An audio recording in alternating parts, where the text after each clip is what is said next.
Hey, it's Sandra. Welcome to another episode of Asexualise, My Asexual Life. This is a place to be for education about asexuality, so subscribe and hit the bell icon so you never miss an episode. If you're new to my channel, I share my own asexual life journey in order to help you in yours. And I cover multiple aspects of asexual life. And today we're going to be discussing moving home, but how to do it the right way so you improve your asexual life, not make it any worse and feel like you're going backwards in time or in your life, right? So the reason why I bring this up is because I'm having to move yet again. I moved to the place I'm at now last year, and I now have to move again because my landlord is likely selling this place, and I've been told in an email and given a heads up that they're probably going to give me 2 months legal notice from next month, my next payment date. But they're telling me earlier, so it gives me extra opportunity to go and find somewhere else to live. And I'm viewing a property tomorrow, which is the first place I'm actually viewing, and I'm very hopeful that this might be the place I want to move to. So there's a right way and a wrong way to go about moving home. The wrong way is to do absolutely no research whatsoever and to just take whatever comes along. That is the wrong way. You don't want to be getting something that you haven't really thought about that may not match your living lifestyle needs. And so what I'm about to share with you will hopefully help you if you've got to move. And a lot of these skills you can put to use in other areas of your life. So I got the email last Monday, so that was over a week ago now, and it was a shock. However, I was actually contemplating moving because I said to my best friend about a week before that I wasn't feeling so safe where I was or so happy, and I was thinking about moving at some point in the future, but this wasn't going to be something I was immediately going to do all this year. So it came to me as a very big shock in some ways that I got this email out of the blue from my letting agency about what my landlord had to say. Now, I thought it's because I mentioned the fact there's rotten windows in here, and they knew that when I moved in, but I had to accept that once bolted down in order to move here, and it was agreed with the rent, etc. But they increased my rent by £50 a month at the beginning of this year, and I'm like, what are you going to do about the windows then? So they got some guys to come and look at different things in my home, including I had a problem with my shower, the towel rail had fallen off the wall, and they also measured up for new windows. And this was going back before April this year. We're now in September, and that's the last I heard of it. So I've injured my back, as you know. I've got 2 broken bones in my spine, which are healing now. So hopefully they're not so broken anymore, because it was back at the end of April. So I think they're getting a lot better, but I've still got difficulties with pain and stuff and some movement. So I didn't really want to have someone in my home, and I was leaving it to the letting agency to get back to me. And if they didn't get back to me, then I would obviously ask them what's happening. So I asked them what's happening with it, and I thought that's maybe why the landlord decided to sell, because these windows are going to cost a lot of money to replace.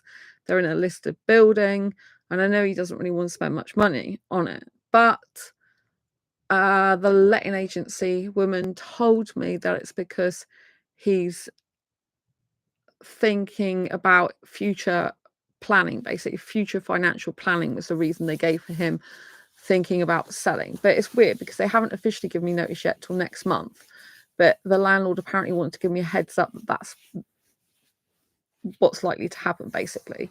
So I think it's nice they're giving me a little bit of extra time, because one of the things you should bear in mind when moving is if you try to move near Christmas, the nearer to Christmas you try to move, the harder it is to find somewhere new to live, and especially somewhere that's decent, because towards Christmas, not many people are moving. People don't really want to move at Christmas. It's the worst possible time to be considering moving. People don't usually start thinking about moving again until the new year. So I think you know, by the time October comes around, especially the end of October, beginning of November, there's far less properties around because people want to be settled in their home for Christmas. They don't want to have the upheaval of moving from one place to another at a time when most people are decorating their home and putting Christmas tree up and getting presents ready, and they're thinking about Christmas. So it's something that's not really a good idea to do if you can avoid it, right? So my last place, I was actually given notice before Christmas. So I was given a legal notice in my last place because in the UK you have to have a minimum of 2 months notice. And my landlord gave me less than that. He told me in email he was likely going to give me notice, and then he did, but it was still less notice than he was meant to give me. So he wanted me out by the 27th of December, which is literally just, it was Christmas time, but just after Christmas in 2022.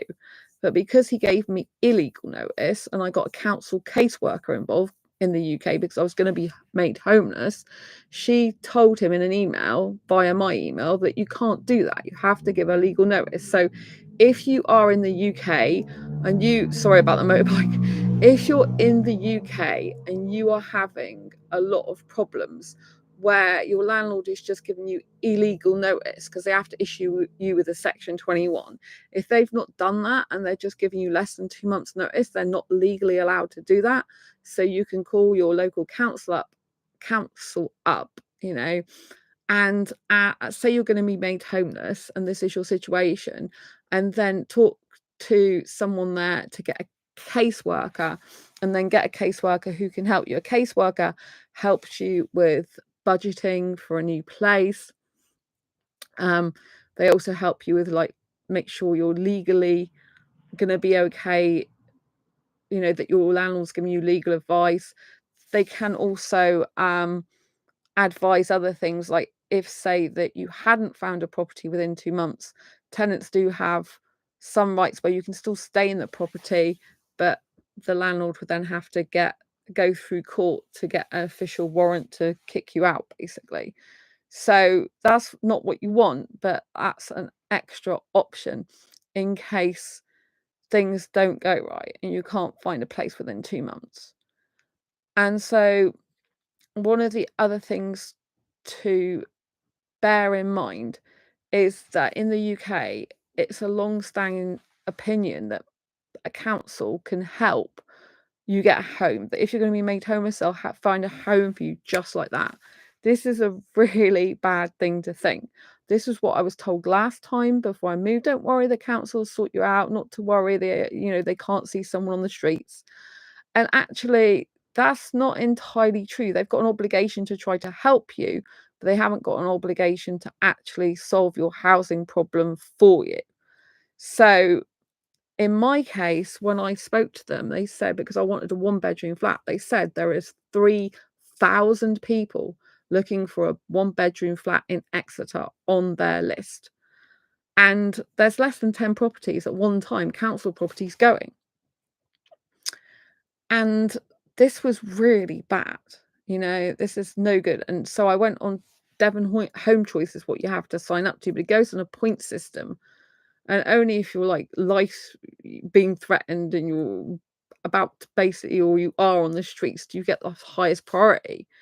And the places, majority of them were full of, you know, that were available were full of druggies anyway. Some of them weren't even fit for habitation until they'd done something with the properties. So I presume they'd had like raids of drugs or something in there. So it was an absolute shocker. And also, the only place they could possibly offer me at that time was one room with an ensuite if I was lucky, and that would have been, like, temporary for 2 years, and that was near my ex, my last long-term ex, and if you don't already know, I was at medium risk from harm with him via the police, so I can't be anywhere near him, you know, because he's abusive. So so the police, when they got involved before, they labelled the situation that I'm at medium risk from him. from him committing some abusive, violent stuff against me. So it's not high risk, it's medium risk, but it's still a risk, and I just don't want to be anywhere near him. And I especially didn't like where they said as well. So the place they suggested was, because I do have unseen disabilities, but this was a place where people can't even look after themselves usually. And I'm thinking, I don't want to be in this. And the other places, like I said, they were like druggy places, and they weren't even specifically offering me that then. That's what they were telling me, that might be might be a solution. That would be the only thing. But I said I can't be near that ex. I can't be near the other ex because they're both violent. And I would need somewhere in the city centre. I'd need somewhere with my own toilet and shower. I can't share because of my disabilities. And so in the end, the woman's like, well, we can't help you. You need to go and find your own place. You'd be much better off doing that. So they basically just were like, that and do it yourself. So that was really tough. But the good thing is she did get me the extension I needed to be able to move here, because she extended it so that I was able to have extra time before I had to leave the old place. And I put a deposit down on this place before Christmas 2022, and then I moved in February last year. I got the keys on the 9th of January last year, but this place was not fit for me to be here because the shower was broken. There was broken glass on the washer dryer. There was no hot water. There was things that needed mending. There was no furniture in here. So it took a month to get the whole place ready just for me to move in. Well, just under a month. I moved in on the 6th of February, but I got the keys on the 9th. So I was paying for 2 places at one time. So that was really hard. But I did it. And me and my friends at the time had to put up flat pack furniture. Now, I'd recommend, if you have the money, rather than doing the flat pack furniture yourself, to pay someone to do the furniture, because I had a lot of pain, especially with fibromyalgia, trying to put furniture together. In some ways it was fun, but in other ways it was very painful. I actually put a screw through my finger, which was really painful. After that, it completely put me off doing any more to it. So when you move, you're going to need various people to help you, such as removal van. So I got someone I knew to do that. And it was like a small van that they had between them, these two people. I knew one of them, not the other person. But they weren't official removal company people. So it was cheaper to do it that way, but not necessarily the best. And also I had a workstation wardrobe that had to be cut down, but I knew this person could cut the workstation wardrobe down, as well as take all the furniture and boxes. So if you can find someone that will be a multitasker, because they also were putting units in on my wall, taking shelf down and stuff like that for me. So if you can find someone who's a multitasker that can do more than one thing at a time, that's a lot more cost effective than trying to get different people to do different things. However, if you can't find that, it's better to have people that specialize in the things that you need. So you'll need a mover and then a handyman person, probably. You'll need to decide what to keep and what not to keep, because you'll have to get rid of some stuff if you're downsizing. I had to do that. This means selling stuff like on Facebook Marketplace, Vinted, eBay. But if you haven't got that much time, give a lot of it to charity shop, because it's better for someone to get some money out of it than just chuck things away if you can still use them, if they're usable and in good condition. On Facebook Marketplace, I've actually sold stuff that's broken, whereas charity shops don't usually take stuff that's broken. But you put on Facebook Marketplace, this is broken. So I had like a fairy garden with loads of fairies, but some of the fairies had lost their their stumps had broke. So I did that. That was a long time ago. So that wasn't actually when I was moving. It was before I moved and before I knew I was moving. But these are the things you have to think about. If you got to move big furniture items, you need to be having someone who can get them up the stairs if it's windy stairs, especially to a top floor like it is here. Now, in terms of other practicalities, like the property I'm viewing tomorrow, doesn't have a washer dryer, but I've been told it has plumbing for a washer dryer. So that means I've then got to research what places locally sell washer dryers and do they do installation. Now, if there was an old one to take away because the previous tenants left one that didn't work properly, then I'd have to ask if that's part of the service as well. But this is not going to be the case as far as I know with this. It's just going to be straight plumbing. The tenants are taking their washer dryer with them. Also, I don't even think it's got a fridge freezer there. So I need to find somewhere that had a fridge freezer. And also I might need a new Hoover as well, because mine's pretty naff. So anyway, I found a local company. This company actually was someone who came to mend my washer dryer the other day via the letting agency here. So they've actually got a shop that's a long-standing shop in my city, and they do sell washer dryers. I phoned them up earlier. They sell washer dryers and they sell fridge freezers and even a few Hoovers. So they could deliver them all, install the washer dryer and the fridge freezer, and swap my old Hoover over for a new Hoover. Obviously, I buy this stuff, but they can do it all in one go. So you want to be finding somewhere, like I said, that does multiple things at once, or that can install multiple things at once.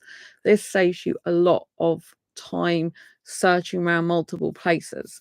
Now, it's highly likely going to be that you'll need someone to plumb in the washer dryer, which I will need, and to put the fridge freezer in situ before you move in. Like, I'm a person who has a lot of fresh foods, and if it's not fresh, it's frozen, like frozen fruits, for example. And so it's imperative that I have a fridge freezer.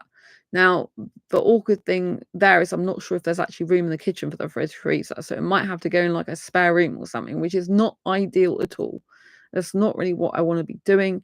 But when you're searching for a property, you have to learn what you can be flexible on and what you can't be flexible on. So you have to go through all the deal breakers. Like, what are the things that you really, really want in life? And especially the improvements you want to make. So if there's something lacking in your current home, what would be the upgrade in a new home? What would that look like? What would be a better thing for you than your current situation? Because if you're going to move, you may as well move to somewhere that is better than your current place, even if it's been sprung on you and it's unexpected, because this will improve your asexual life then.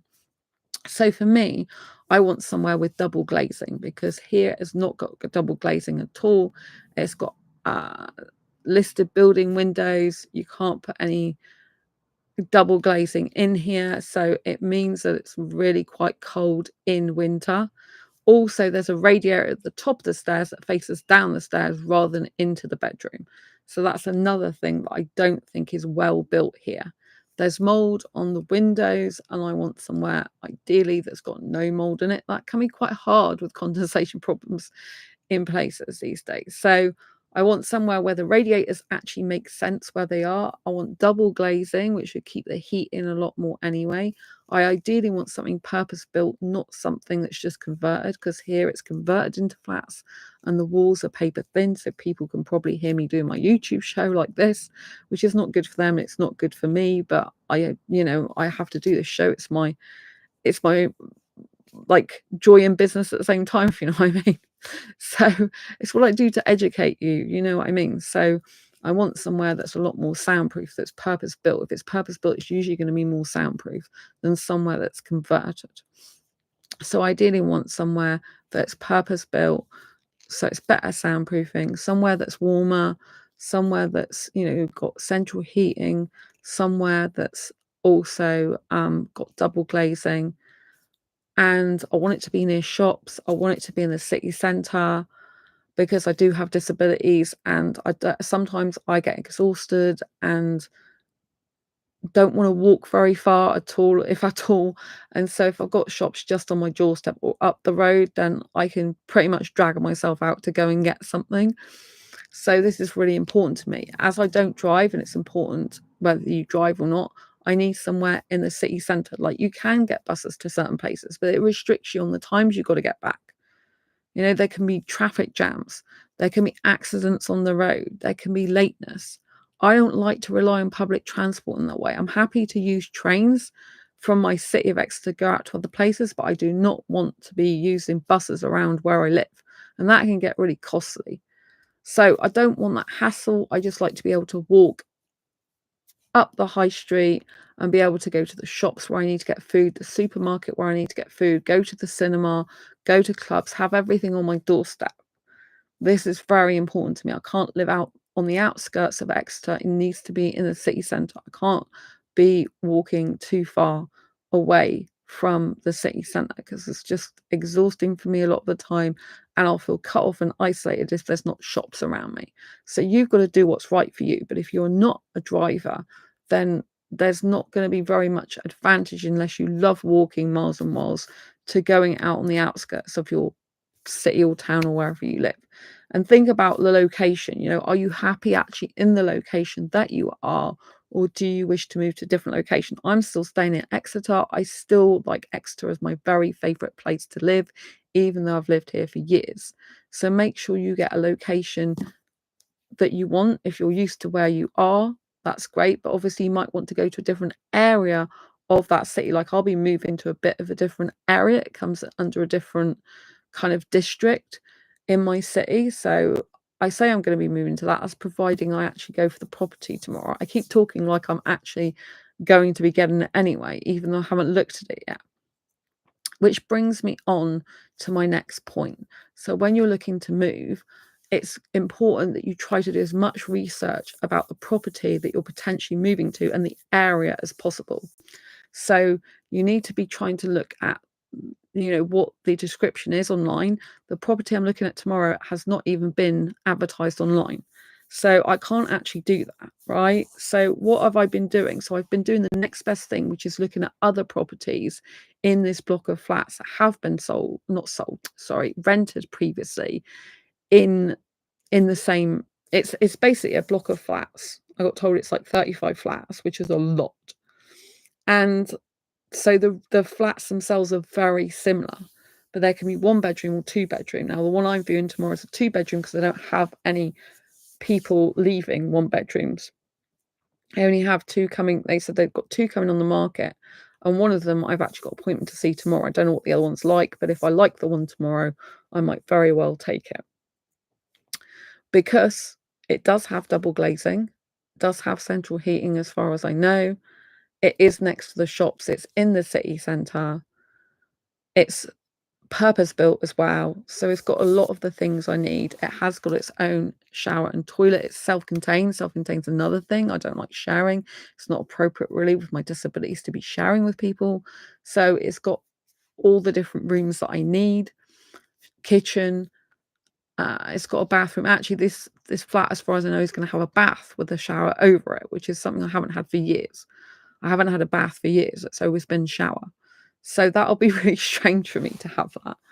And the reason I know this is because I've looked at the other properties, like I said, in the building. So if you can't see the particulars of the property you're going to, which is not normal, I'm fortunate enough to be able to get an inside scoop really quickly, be one of the first. I think I'm the very first person to see this property at this time. So it's important that you actually can, get the particulars of the other ones, because they're likely usually made very similarly.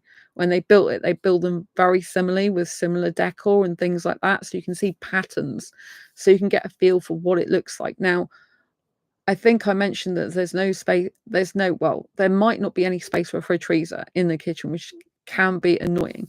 But what I said is you've got to look for things you really need and things you can be flexible on. Now, if I've got everything else I need, then I can be flexible enough with the fridge freezer as to where I put it, right? And I can put it in another room, like the spare room, if I want to. So all is not lost just because I can't fit a fridge freezer in the kitchen if I can't do that. Some of the flats there have plumbing in the hallway for a washer dryer, which to me is not very normal at all. I understand some people have utility rooms, but to put it in a hallway is very weird to me. But it doesn't matter. I just need there to be plumbing for a washer dryer. So I need to pay someone to take all my furniture up there when I'm ready to do that. And in here, I actually made some alterations by putting some cabinets up, taking a couple of shelves down. So I need to pay someone to put those shelves back and to take the cabinets down, also to unflat pack the furniture and put it up again, as well as move me. So I've got all these extra costs going on. I'm going to obviously have to buy the washer dryer, buy the fridge freezer, most likely buy a new Hoover as well. So there's going to be more and more expense in this way. So it's good to make sure you've got enough money in the bank, enough savings, enough things you're budgeting for. And this includes when you're looking at the price as well.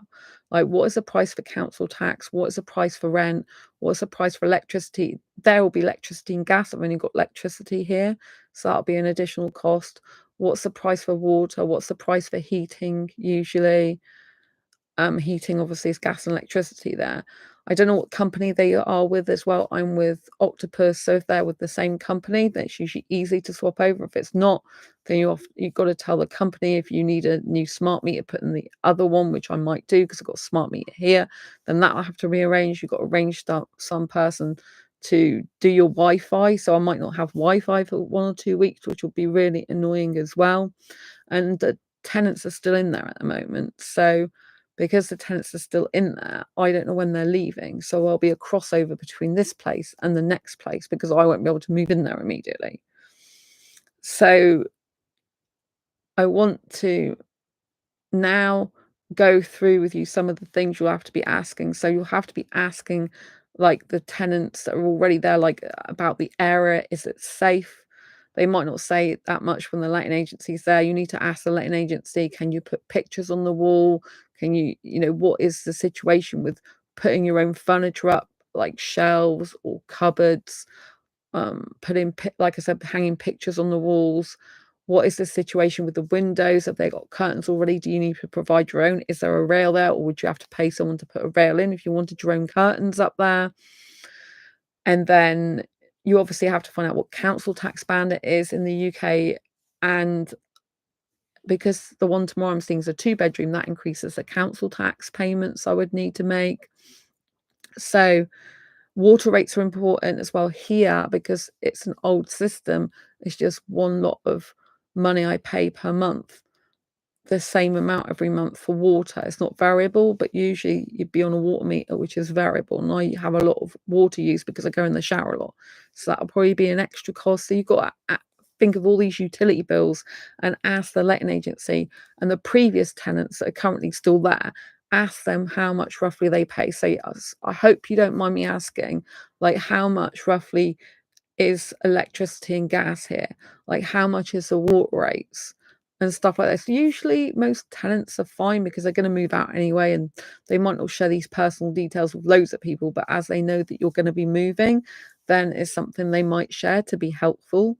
So think about all these things. Make sure you're thinking about all the questions. Write a series of questions down.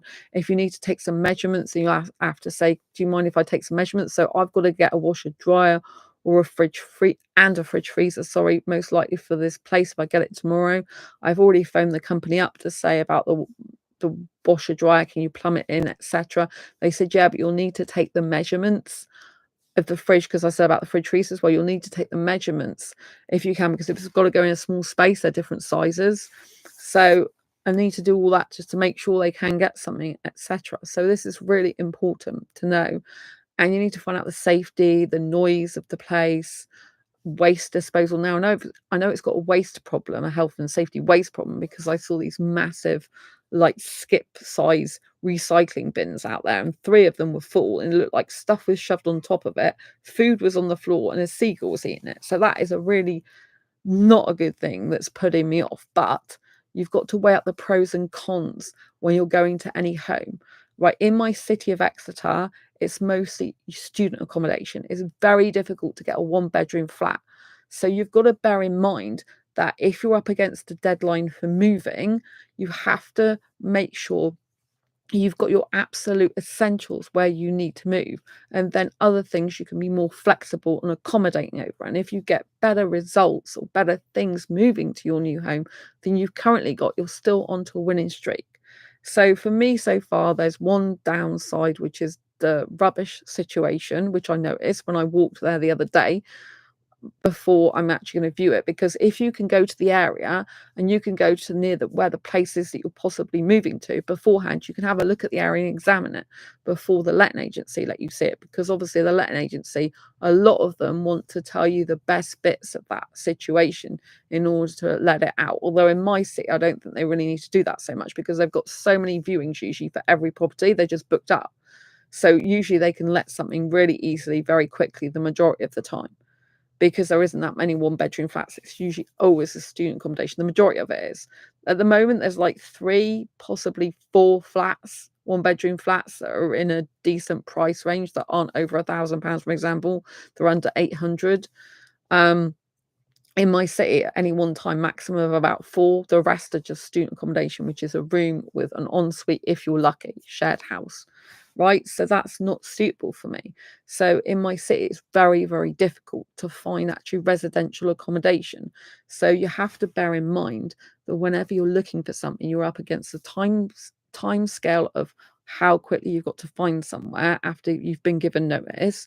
You've also got to take into account the area you're possibly moving to, and how many of the things that you actually need that are essential has this place got, and what can you actually be flexible on. That maybe it's not the perfect thing, but you can be flexible. Like when I moved here, one of the windows is bolted down. It is moldy, which is really bad, and the glass was falling out of it, and they just put foam around it. Now this isn't good, but at the end of the day, it still was the best place I had. It's self-contained, it's across 2 floors. I could fit the majority of my furniture in, even though I had to get rid of quite a lot of items because I was downsizing. It's got an ensuite, it's got everything I want here, close to shops, close to the city centre. It's still quite light and airy. So, but there is a downside, which I mentioned earlier to it. So the window that was bolted up, that's screwed down, that's rotten, it's not great, but it's not a deal breaker. The rest of the things were far more important to me. I don't want to share a shower, I don't want to share a kitchen, so that's much more important to me, to have my own self-contained space. So you've got to think about, what do you want, what you do you not want, what's deal breakers for you, what can you put up with, even though it's not perfect. Now, in my city, a lot of places are quite small. A lot of them are like studio flats. They've barely got any room. They've got like one room with a bed in it, if you're lucky, and then a kitchenette, and then a toilet shower room off it. So you're just in one room. You haven't really got much space to store any furniture. So that's another downside. But this place I'm going to be viewing tomorrow, as far as I know, has got a bedroom, a lounge, sorry, 2 bedrooms, a lounge, a kitchen, and a bathroom with a toilet. So I think this sounds good.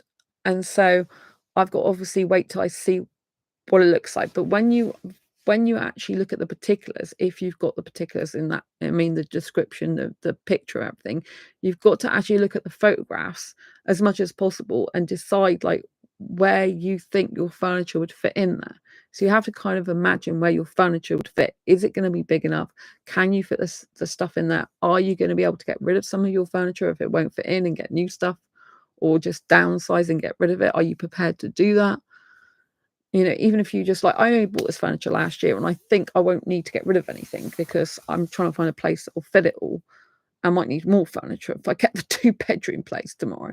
So I'm thinking that it's really important to just think ahead and advance. What are the deal breakers for you? What must you have, and what can you be more flexible on? And so with this property, I mentioned that it's not even advertised yet. So I can't actually see what it looks like. I can only look for previous properties that were sold in the same block of flats to get an idea of what the interior might be like. But they're all different because you've got ground floor flats, first floor flats, second floor flats, some with balconies, some without balconies, some showing washer dryer in situ, some showing no washer dryer. And obviously a 1-bedroom is different to a 2-bedroom. So they've got some different decor with, in terms of curtains and that, but they pretty much look very similar. So you can still get a good idea. And then you can look at previous prices, you can look at energy ratings of other ones. So you're basically looking at what yours potentially does look like. Now, if you do a lot of search on the internet, which I suggest you do, at the property that you're really specifically wanting, you can sometimes find details on it that aren't available usually online. And I found a site that was really good, that enabled me to see what this property is like, more details on it. So it was saying that it was a second. I was typing in the actual address, and it's saying specifically this is a second floor apartment. They were saying the amount of square footage it has, which is really excellent.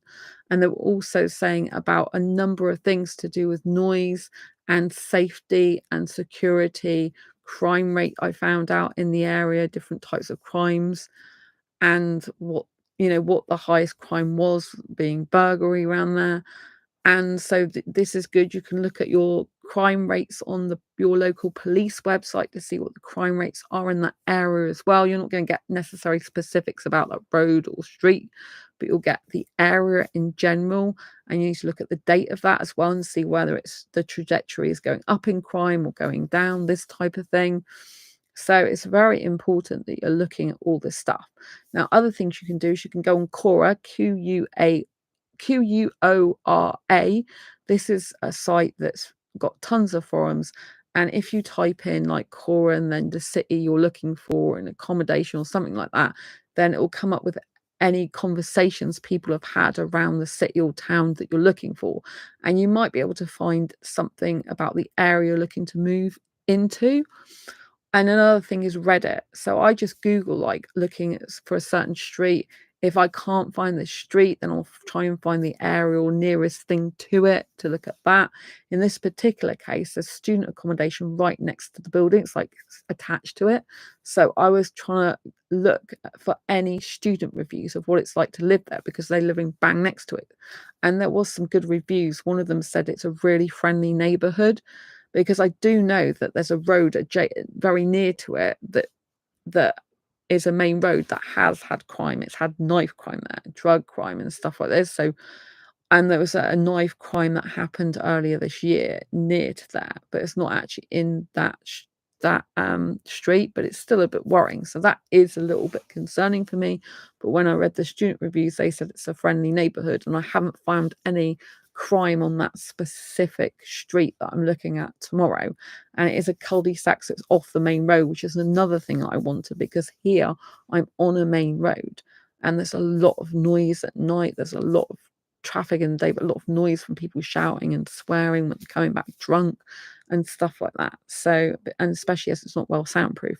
So I'm trying to think that if I do get the place tomorrow, if I want it, then the majority of things will be an upgrade for me. It'll be a better situation. It'll be a healthier situation for me, actually, than here. The majority of things. Obviously, there is some things that are not, they're a bit more worrying. So you've got to weigh the pros with the cons and try and think logically about which way you want to go. Having said this, it's not all about logic. You should also use your intuition. Now, intuitively, I believe I'm meant to take the place tomorrow, but I want to use logic as well, because I keep talking like I've already got this place tomorrow. And so far, it's my favorite place that I haven't even seen a picture of. But because I've seen the other properties in the building and they all look very similar, I kind of know what it's probably going to be like tomorrow. And it's got a lot of the things that I'm looking for. And the other properties have had something wrong with them. Like, there is one that's quite nice down the other end of my city, but it's above a cafe and it's on a main road. So you're going to have a lot of noise from the cafe. You're going to have people smoking and vaping underneath it, which is really bad for my chestnut, going through the windows. You're going to have lots of noise there. And so there is also a drugs problem down that end. Like, I went to have a meal in the pub there, and there was two people that came in, and I could just tell by their starry eyes that they were on drugs, and that's not a good thing. So, and it's further down the other end of the city, which I used to live down that end, but not that specific street, and it's more old-fashioned. Now, I'm really young, as you know. I'm very vibrant and energetic. I like to be around young atmosphere and people, and so I think the city is a lot more beneficial for me. I just want to be able to walk to places for meetups. I just want to be able to go in the pubs in the city. I want to be able to, and I haven't, the pubs in the city, I haven't seen people come in and look like they're on drugs. So not the ones I go to anyway. So I think I'm more safer in that respect to stay in the city centre. So These are all the things you have to consider, but try and get as many reviews as possible that you can find online relevant to what you're going for. Now, when you're going to approach letting agencies, this is the approach you have to take. You want to be memorable to the letting agencies because you want people to think of you first and foremost, either when a property's come up or when you ring up. They can remember who you are. So the more memorable you can be, the more they feel like you're very friendly and approachable and welcoming, the more likely they are to give you a chance at having a property. So rather than just phone up, it's really good if you're going to go to letting agencies in person. So you want to be dressed smartly so you can be taken seriously, because letting agents want to know that you're going to be able to keep their place in a tidy, neat, smart condition, right? So if you are wearing tidy, smart clothes, clean clothes, then this shows them that you're more likely to take pride in looking after your new home with them, because you are representing the fact you've got pride in what you wear and you like to be clean and smart and look nice. This doesn't mean to say you've got to look absolutely fabulous, but the smarter and you look, the better. And also be confident, be very, very confident, be friendly, be approachable, be welcoming, and kind of make them feel like you're being like their acquaintance friend, that not over the top, like in their face, but just like you're friendly, you're approachable. It's like, hey, how you doing? Like, I'm looking for a property, blah, blah, blah, and be very bold and courageous when you're talking. So on Friday, I actually went around physically to letting agencies, and this is what's landed me this particular property viewing tomorrow. So I actually called in last week in person. It's a letting agency that's literally just up the road from me. It's a couple of doors up from where I currently live, actually, to be specific, and which is great. And so no, not a couple of doors up, uh, 4 doors up, I think. Yeah, 4 doors up. So anyway, it's great to have a letting agency that close, right? So I went in there and I spoke to them, and this is before Friday, and this woman took my name and email address, and she said, "Oh, we have got 2 properties coming up," because there was a place advertised in their window, but they said that's already gone. But they said there's 2 other flats coming up in the building. Now they said something that could be cast a red flag, in the sense that they said we have quite a high turnover there because there's a lot of flats, but they said there's like 35 flats. Now obviously 35 flats, is there going to be any trouble? They have a high turnover. Is that because people don't like living there? These are kind of like things to bear in mind. It doesn't mean to say that's the case, because as far as I understand, a lot of people use that as a start home. There's a couple that use it as a start home, people that are using it if they're postgraduate students, some of them rent out there. And so there's different reasons why people might not stay there very long.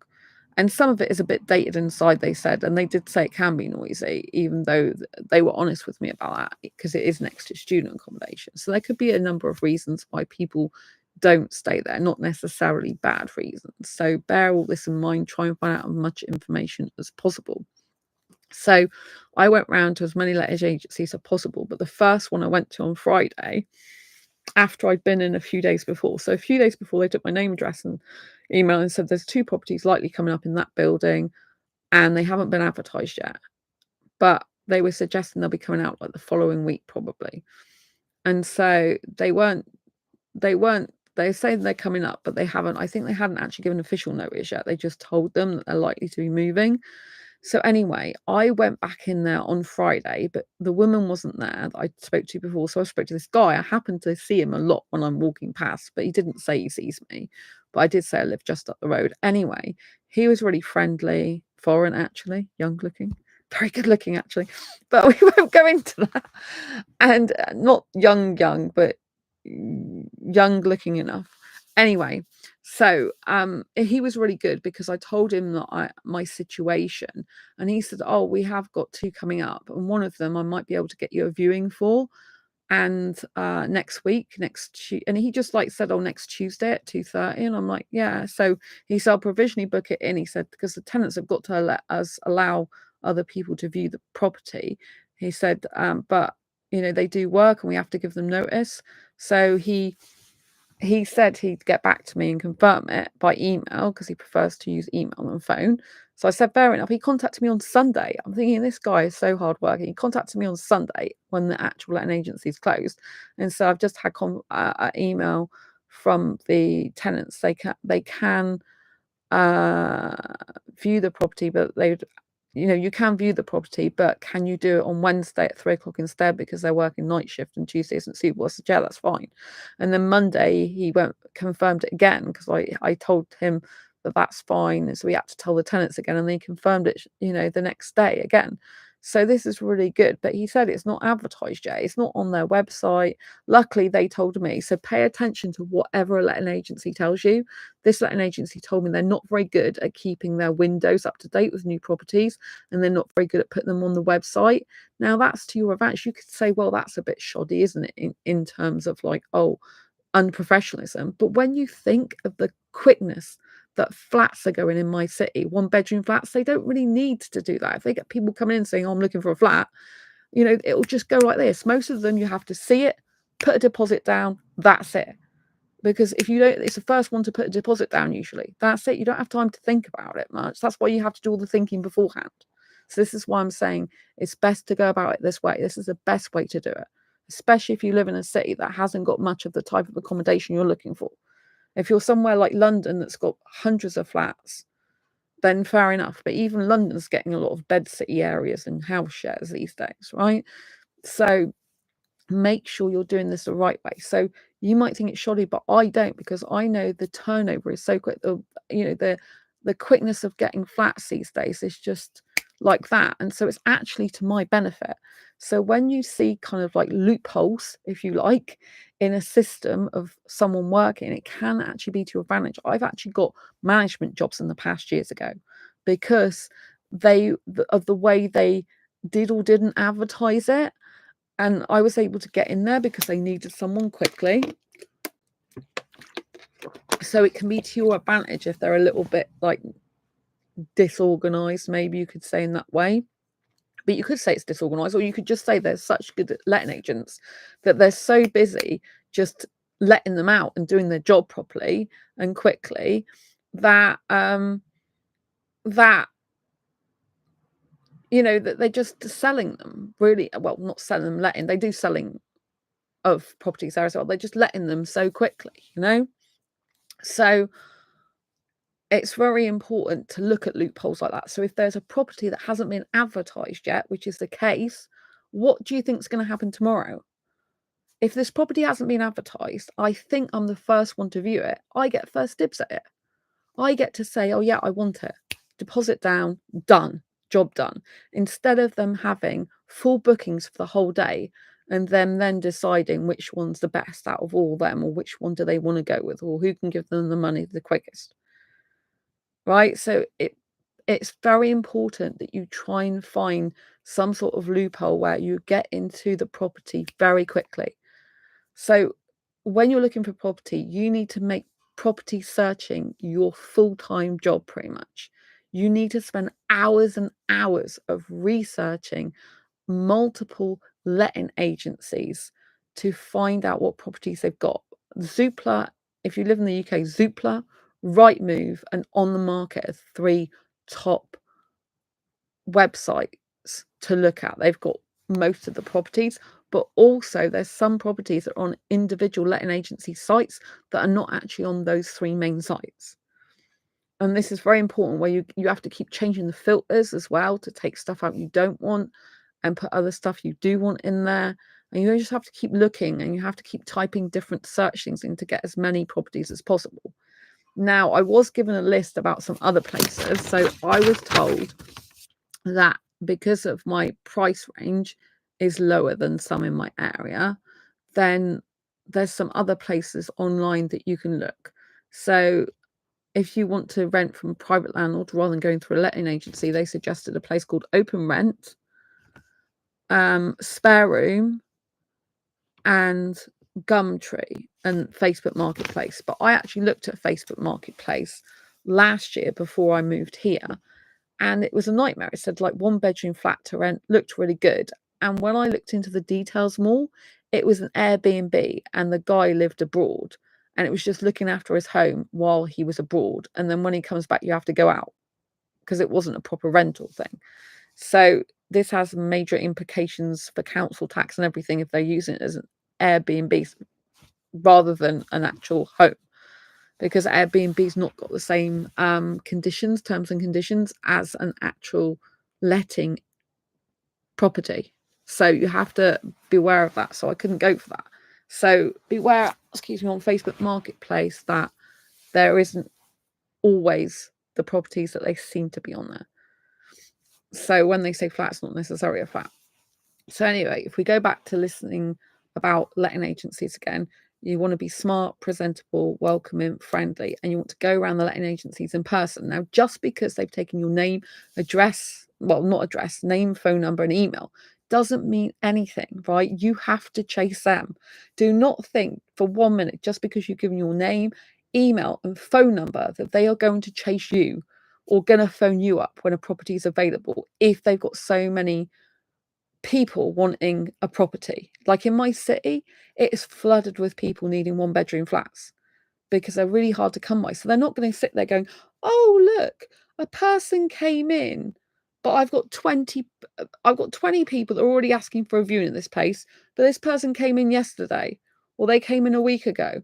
Am I going to phone this person and tell them it's available? Of course I'm not. I'm going to go with the people that are right in front of me that want a viewing there and then. Book the viewings up, get some money in, get the place let, and that's it, right? So don't just think just because you've given your details and they're going to phone you. Usually they don't if property is scarce in your area. But the reason you do this is because obviously they have taken your details, so you never know, just in case something does come up. One letting agency did put me on their system to view a property, and I think they were genuine about that. So I think they probably would have called me to view because they actually typed it on their system. So you might get the odd one that does it. But the reason you do it is to be memorable. You do it to be friendly, because if you then go in and phone them up, you might say, oh, I've been in. The more they keep going in, keep being like a nice pest. Keep going in and saying hi, but be friendly, going, hi, just coming to see if there's any new properties, or I came yesterday, you hadn't got any 1-bedroom flats. I'm popping in today to see if you've got any. And the more you're friendly, the more they can see you, the more they feel like they can relate to you, the more likely you are to be able to get somewhere that other people are not even looking at yet. So one of the places, like I said, there was one letting agency that did actually put me on their system in the notes to view a property, because the people have given their notice, but they said with their policy they have to give them, well, they said the tenant's given them notice, but they can't let the people round to view the flat in the first month of the notice. They have to let them look around in the second month. So they couldn't let me look around yet. But again, they're putting me like, call Sandra to look, right? I don't actually think that property would be suitable anyway. I think it's going to be far too small. But I kind of did that just as a safety net in case I couldn't find a suitable one, right?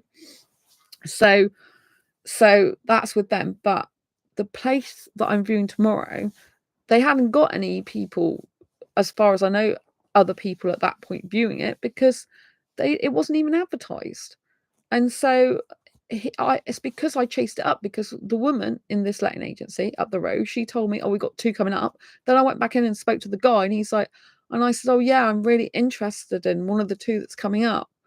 That's a place basically I think would be good. And I'm asking if there's a plumbing for a washer dryer. I'm asking what the area is like. Is it noisy or not?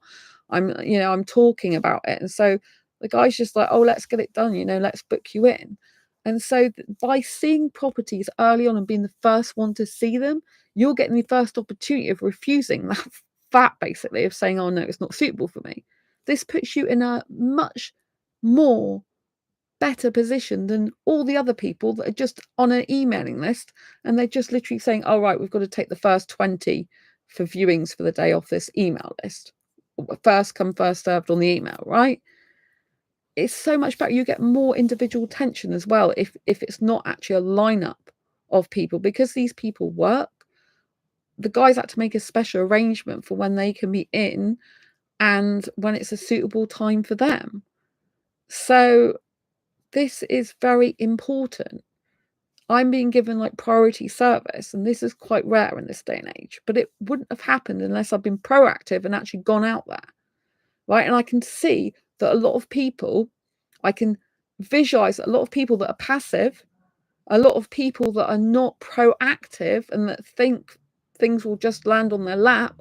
I can see them not going in person to them, and I can also see them not being proactive in, again, repeatedly going back to the letting agencies, repeatedly inquiring about different properties. You need to make property search your full-time job, or certainly do it for hours every day. Set time aside every day, 3 or 4 hours to do property searching. You might think 3 or 4 hours is a lot.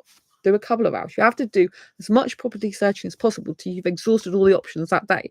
Then you have to start again the next day. This is how it works. If you need to find a decent home and stop yourself being homeless, we're talking about like a situation here, because that's what it's like in my city. It's like, if you're not a student, it's hard to get a 1-bedroom flat. So you potentially face being on the streets. That's the actual crux of the matter, right? So I want somewhere decent for me. I want somewhere good for me. Also, it's important to not get a complete scarcity mindset. What do I mean by that? So you don't just want to accept anything. If a place is not actually suitable, like I can't go to a place that's got no washer dryer, unless there's, and unless there's plumbing for it, then I can put it in myself. But if there's no washer dryer, there's no plumbing for it, I can't go there because I need a washer dryer. I can't be going up and down to the laundrette all the time. I wash my clothes on average at least 3 times a week, which apparently is quite excessive, I think. But I have hidden disabilities. I have to wash my clothes regularly. I like clean clothes. I don't like housework in general, but I do washing of clothes regularly. And so it's very important. So I have to have a washer dryer.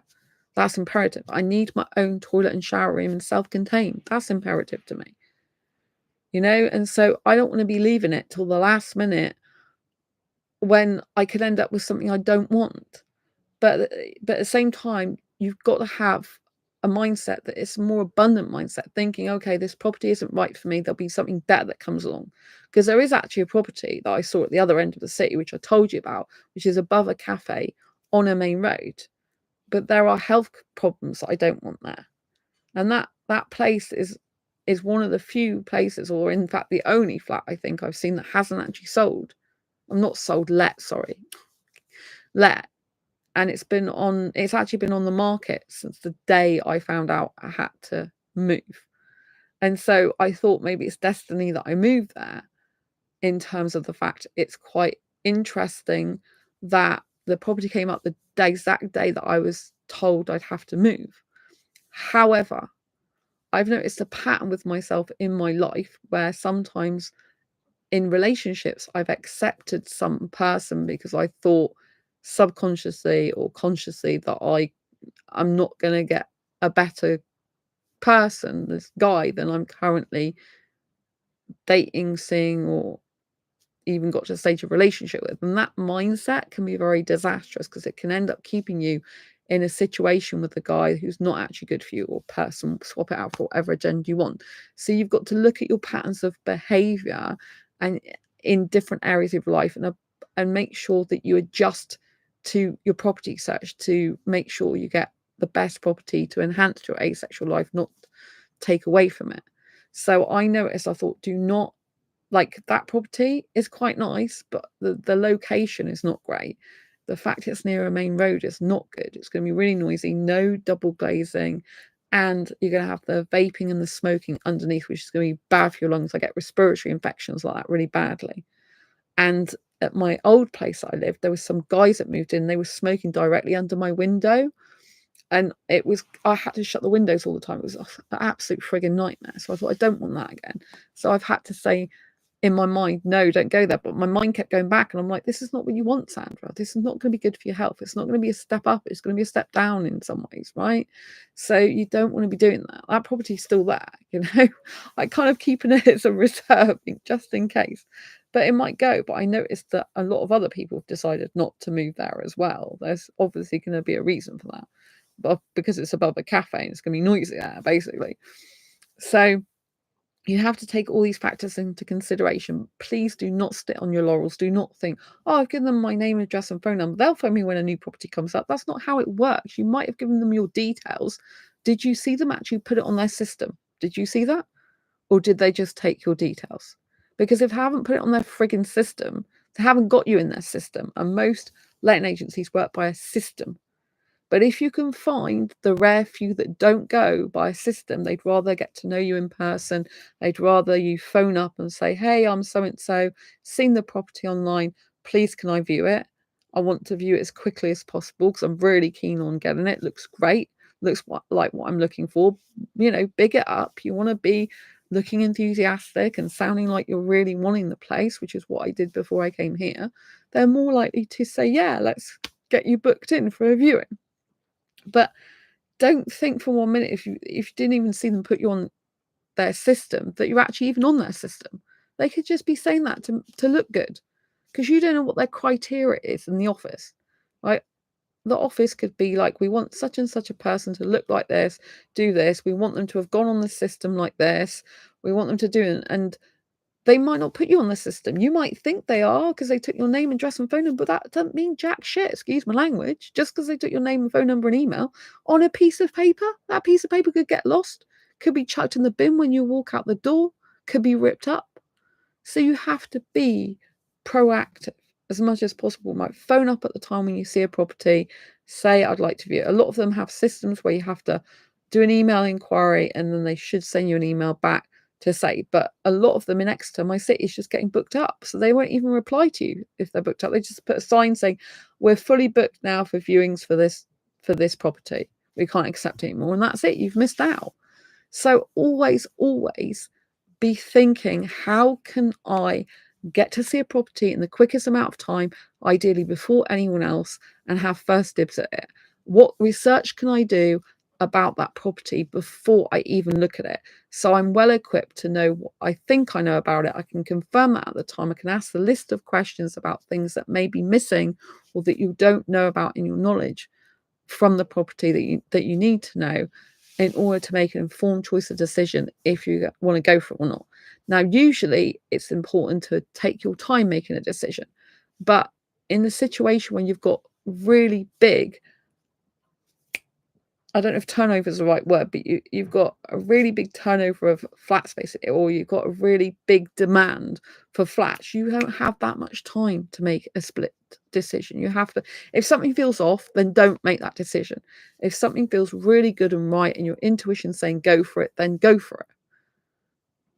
But if you're feeling like it's off, like it's got something that you're not quite happy with, that that's a deal breaker for you potentially, especially if it's a deal breaker, if you feel like you'd just be putting up with something, a lot of the time the letting agencies can see that. Like if, for example, I say, oh, I really need to wash a dryer and there isn't one in there, they'll just say it's not suitable for you then. Like if there's something, like if I want to put my own bed in somewhere, they'll be like, no, you can't put your own bed in here. We need to keep the bed in there because it's a furnished flat. That's no good for me because I have fibromyalgia, so I need this specially made bed for my back, And so there's things that I just can't have. So I need to look for an unfurnished place as well. Having furniture in a place is no good for me, which might sound weird because most people want furniture and I don't. I need to bring my own stuff, especially my own bed, even if it's got other stuff in there. But I've got all my own furniture apart from I don't have a washer dryer or a fridge freezer anymore, which are the two things I need, because in my last place, I wasn't allowed to bring them to this place because the landlord wanted to use his own. So had I brought the fridge freezer from the other place, brought the washer dryer, then I would have been able to take them with me to the new place, but I have to buy new ones. So my washer dryer was only 2 years old as well. So that was a pain. But you have to make sacrifices. If you've got to move and you're like given notice, that's it. You've got to make sacrifices. You have to decide what items are you going to keep, what items are you going to get rid of, what items might be like you need to decide nearer the time. What storage space do you need? What furniture can you get? What furniture do you need to get rid of? Because you can't take everything with you, usually.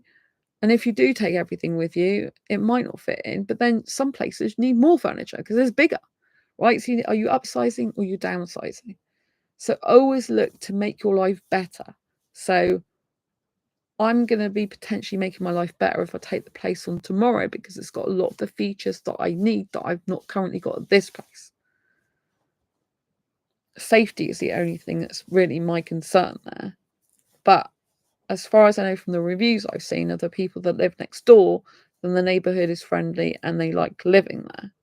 So this is really important. Obviously, you can stop people and ask them what the area is like. I stopped a person, but they didn't actually live specifically in that particular area. It was further up they lived, so they couldn't help me. So you can gauge what the area is like that. Try and go in the area at different times or a bit before. So that's what I did the other day. I went there at different time to when I'm viewing it.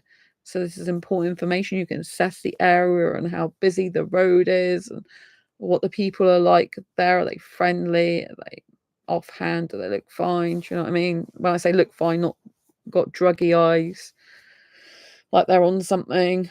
So all these things need to be taken into consideration. But the right way is to be proactive, not reactive, to think about looking for a property as your job. This is if you have been given notice to leave. Of course, if you just want to move and you haven't been given notice to leave by your landlord, then you can just do that at your leisure. You don't need to rush into it. You don't need to make a split decision. You don't need to be so like, got to get in there. But if you have been given notice and you're like, you've got only a short window and you know, like in my city, there's not many of the property types that you need to be bang in there, proactive, not reactive. Go into letting agencies, phoning them up on all the property sites that you can see every single day. You need to allocate a number of hours to it, usually every day. Change the filters around. Then click through the individual letting agencies. Try and Google the letting agencies in your city and go through every single one of them. Bookmark them so you can come back to them and double check them. This is so important to do. Of course, if you want to look at different areas, you can do that. But I specifically want to stay in my city. I actually like where I live. It's my favourite place in the whole of the world to live, which is a big statement to make. My second favourite is London.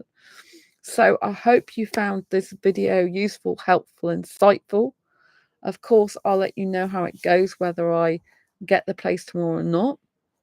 And my intuition is telling me to go for it even before I've seen it. So that is quite weird for me, but I believe everything happens for a reason. I haven't just taken the first flat. I've seen there's been other flats that have not been suitable for me, that I've refrained from jumping ahead because, like I said, it's good not to have a scarcity mindset and just jump on the first thing when some things are not suitable, worrying that you'll never get anything. You don't want to leave it so long that you don't get anything, but you don't want to worry yourself sick that, oh, I've got to have the first place that comes along, even if it's not really suitable for you. So you've got to kind of gauge it where you are trying to get the best place for you in the quickest amount of time, but not lingering on a decision. So if you see a property you really like, you're bang in there, like, let's get the deposit done. Usually in the UK, you put a deposit down, that's a holding deposit. Then they check all your references, which can take up to a week or more. And then if that's suitable, then you pay a month's rent and a holding deposit in advance, which is usually more than a month's rent. But the holding deposit, so sorry, I think I might have confused you. Have a holding deposit first, then they do the checks, like make sure that you've not got a criminal record, etc., got good credit score.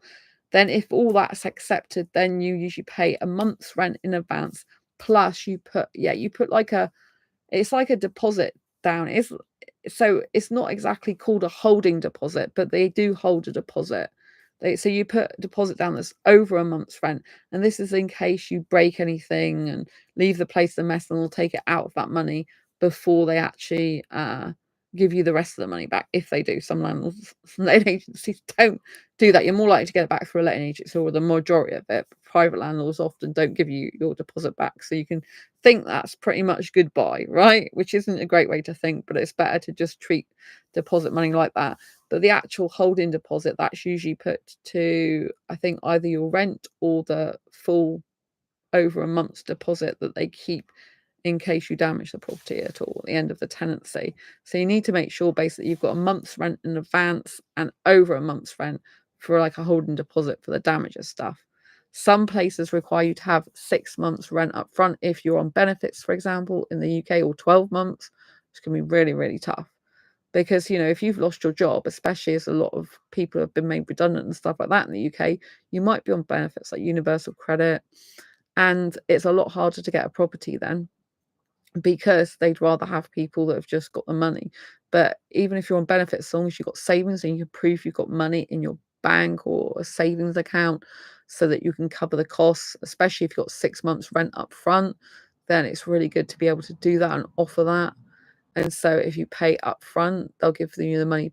Obviously, if you get benefits, you'll get given the money back by the benefits system, but you'll have to pay it all out of your own money first. This is why it's important, people, to save up. Make sure you've got some savings, because you never know when something like this is going to happen. Because I need money up front for rent, a holding deposit, then that big deposit in case anything is damaged in the property when you leave. This can just include staining on a carpet, or some curtains that have been torn by accident or whatever. And then, I need furniture, like white goods, washer, dryer, fridge, freezer, possibly a new Hoover as well. You need to get handyman if there's anything that needs to be done in the old place or the new place, removals, all this. Right, you've got to have money for all this, so you need to have savings, because you don't know what's going to happen. Like, I had to move here last year because my landlord sold the other place, which I've been in years and was happy in, and he sold it to his son. There's nothing I could do about it. So when stuff like that happens out of the blue, if you've got no money put aside, it's going to be a lot harder for you. So make sure you've got money. Obviously, if you're a working person, then it's easier than if you're on benefits in the UK. So if you're a working person, you just need to make sure you've got enough savings in the bank to have a month's rent advance and the holding deposit and the deposit of the money they keep in case you damage the property. So it's equivalent to like over 2 months rent. So yeah, you probably need you need money for moving as well, like the furniture and buying new furniture. It's quite a lot. So we're talking like more towards the between £1,500 and £3,000, really. Could be more. Do you know what I mean? So you've got to be thinking about these things. And if you don't have the savings, it's going to be difficult. Sometimes you can have a guarantor if you've got people with guarantors. My parents are retired, so they don't have the money required in today's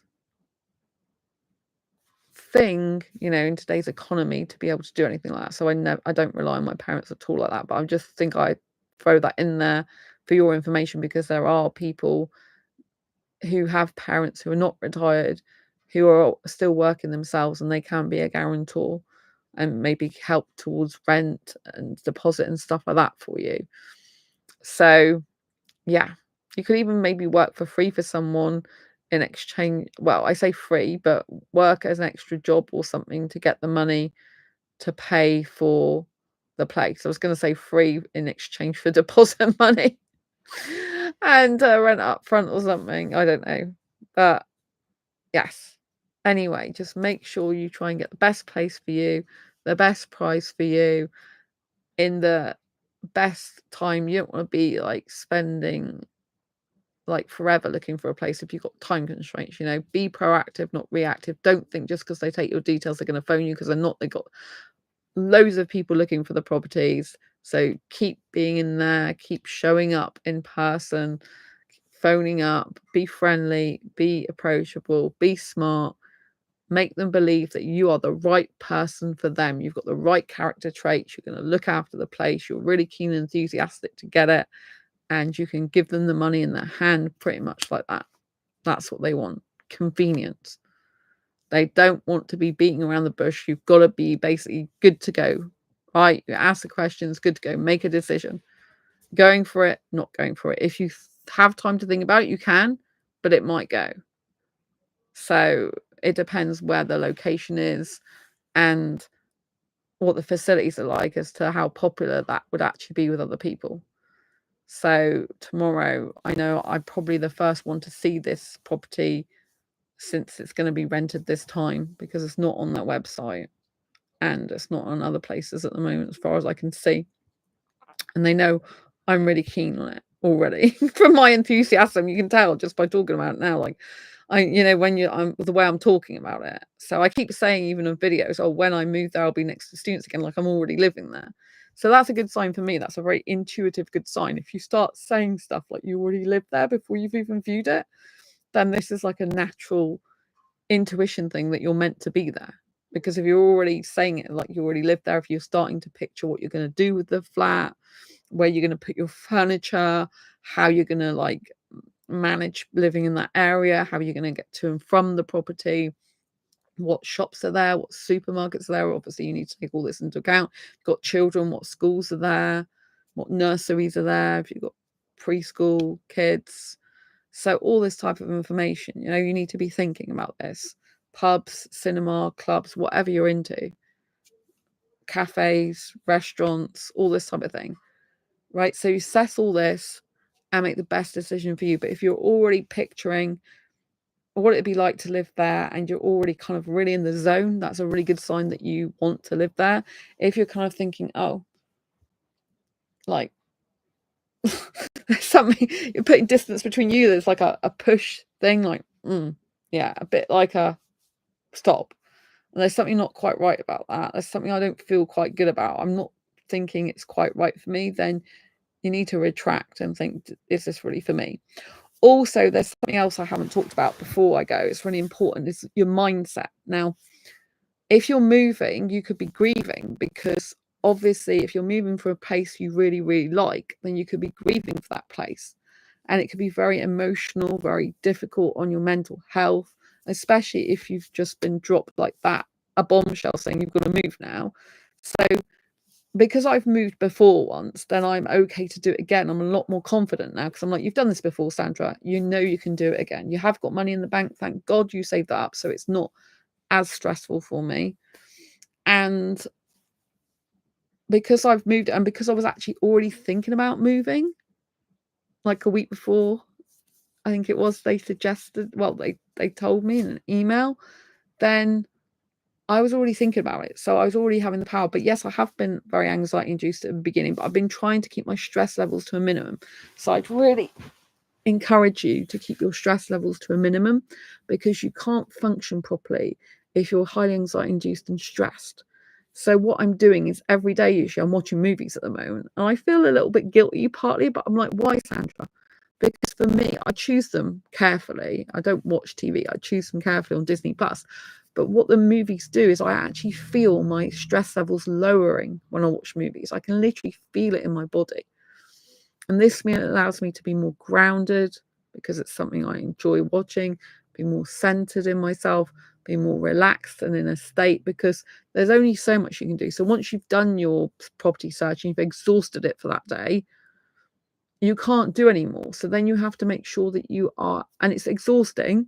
It's exhausting trying to find a new place, because especially if you're forced into it, you know, if you're given notice that you've got to move out, it's not something that you've actually decided to do, unless you have decided to do it in terms of spirituality, where I decided, oh, I think I'd like to move. Well, I actually said I want to move, I think, because I don't feel quite safe here anymore. There's things that I would like that's not here.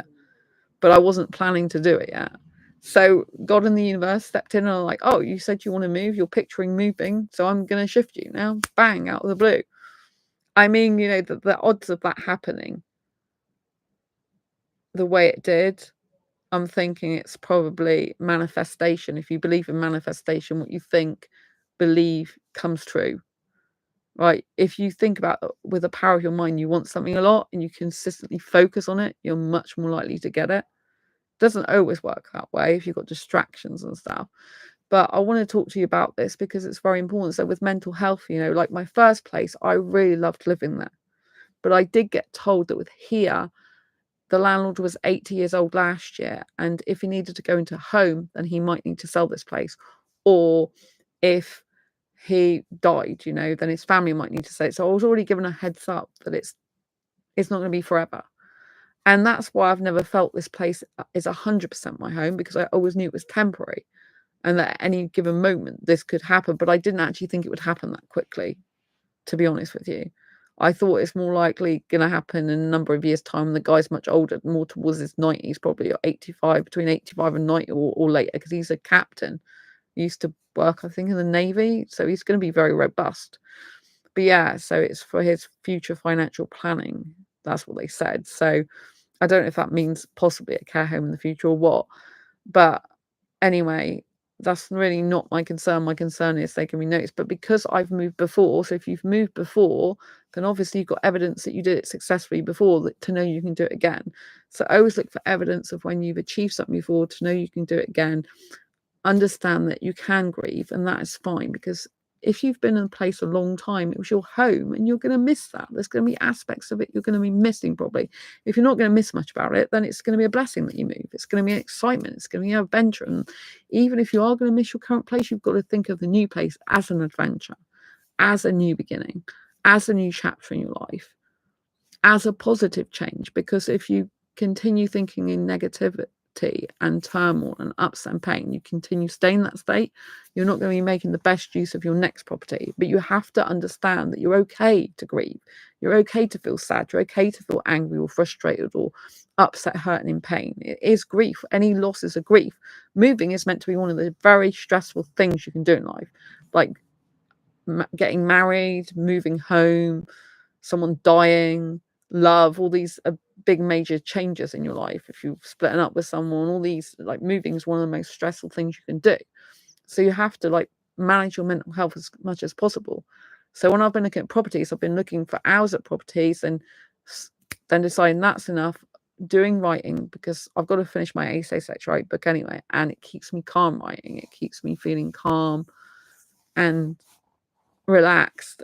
But also, if I've just looked at loads of properties, my mind can't actually focus on writing straight away, because it's like I've still been thinking about properties. I'm still quite, het up from that. It's quite like frustrating sometimes when you're trying to find a needle in a haystack, especially when there's like 80 properties and nearly all of them are student accommodation. You might find 3 or 4 flats and all that. You can use filters, but they're very clever about the way they phrase things. So you can say, I don't want to have student accommodation, I don't want to have shared houses, but it still comes up with student accommodation and shared houses, even if you say in the filters you don't want to see that. Because it's the way they phrase it. They just put like a 1-bedroom flat or house. Then they put in small writing, oh, it's a house share or a flat share. But in the main categories, they don't put that, so it doesn't show up in the filter. So you're still looking at student accommodation a lot of the time, and sometimes it's not obvious. You have to click through, and then you see in the small print, this is students only. So these are annoyances, right? But give yourself some time. Make sure you're staying calm. Make sure that you've tried to rein in what you need to do in your life, and try and minimize some of the stuff that you maybe not so urgent, because this is your most urgent priority. It's keeping a roof over your head and food in your belly. So you need to be having a roof over your head, to have a fridge to keep your food in your belly. You know what I'm saying? Roof is like one of the basic, over your head is one of the basic needs. Shelter, safety, warmth is a basic human need. So this has to be a very top priority and urgent. But you have to give yourself some time to breathe, some time to think, some time to relax, because if you don't, you're not going to be in a fit state to keep looking at properties or to get through your day. You're just going to be in a highly stressed, anxiety-induced state all the time. And I was really in a highly stressed, anxiety-induced state. But now I see that my efforts of looking for property, and I'm very hopeful about the one tomorrow, I'm feeling better than I was. And I was really professional when I went in there Friday, and I was using all the skills I'd learned in retail, like being friendly, approachable, building rapport, looking smart and professional, smiling, being open body language, asking the right questions.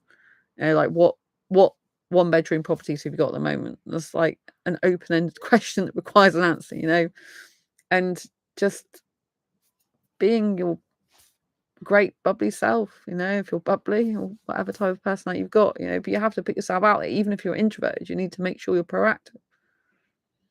I hope you found this video useful, helpful, and insightful. If you have, please give this video a thumbs up. Subscribe if you haven't already, and hit the bell icon. Don't forget, if you have got people in your life that support you, like friends and family, loved ones, and obviously talk to them about what you're going through with the difficulties, with the grief and the upset and pain. If you're moving, it's a difficult move, especially if you don't want to move. And make sure you subscribe to this channel if you haven't already, and hit the bell icon so you never miss an episode, because in these live streams I produce a lot of educational content for you that's to help you in multiple aspects of your asexual life. And today has been talking about moving, like how to move, but how to make finding a new home in the best way possible to improve your asexual life. So this is all about moving home and how to go about it in the best way to ensure you're much more likely to succeed in getting the home of your dreams, or near enough to your dreams that you can possibly get when you're up against a short time frame. Thank you for watching. Don't forget to get a copy of my Asexual Perspectives book, 47 Asexual Stories, Love, Life, Sex, A Celebration of Asexual Diversity, on Amazon. This is my best-selling book. This goes through all the different types of questions you could possibly want to know the answers to when you're new to asexuality, or you want to understand the asexual spectrum, such as, do asexuals like porn? Do they masturbate? Do they like BDSM? Do they like kinks? What's their view on marriage? What's their view on kids? Do they like living together? What's the difference between sexual attraction, sexual desire, and arousal? What's the benefits of being asexual? And advice to younger asexuals. This is all in this book. This is available on Amazon. It is a bestseller, so grab a copy of that. And also get a copy of Diary Confessions of a Hyper-Romantic Asexual, 78 Life Lessons to Ace Your Life. This can ace your life, dating, and relationships. These life lessons will really help you. And this is a non-fiction book. So it also tells you how to sharpen your bullshit detector when it comes to dating and relationships. It teaches you a breakdown of text messages and what the person is saying and what's good and what's not good. So it's really insightful read. This is a bestseller, came out this year. Go and grab a copy of that as well. I'm still working on my Asexuality book. If you're into superhero style books, personal development stuff, Fibromyalgia Self-Help Handbook is another book that I've got on Amazon. This teaches you how to have less pain, more energy, and feel happier like a superhero rock star. So this is autobiographical, told in a superhero style way. And fibromyalgia is a chronic pain condition that affects the nerves and muscles of the body. Now, even if you haven't got fibromyalgia, this book is still relevant to you because it teaches you how to reduce pain in 25 aspects of your life, most of which apply whether you've got fibromyalgia or not. So it's a really insightful book. It teaches you how to overcome depression as well. It's really interesting. There's my Ace Fibro Girl outfit. Ace stands for asexual. So yeah, grab a copy of that as well. And I'll see you on the next video or live stream. I'll let you know how the move goes. If you're moving, I hope you find somewhere soon.